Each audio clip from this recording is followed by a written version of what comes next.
అందరికీ నమస్కారం అండి. ఇది బ్రహ్మంగారి ఇంటి దగ్గరికి వచ్చామండి మనము.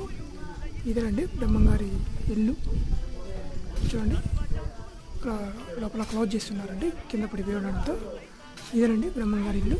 ఇటుపక్క బ్రహ్మంగారు స్వయంగా జింక కొమ్ము తీసుకొని బావి తోగారు. ఆ బావి ఇప్పుడు మీకు చూపిస్తాను.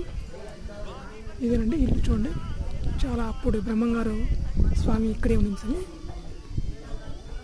ఇప్పుడు ఇదేనండి జింక కొమ్ముతో తోయేటువంటి బావి ఇదేను. చూడండి వాటర్ చూడండి. ఇవేనండి బ్రహ్మంస్వామి జింక కొమ్ముతో తోయినటువంటి బావి.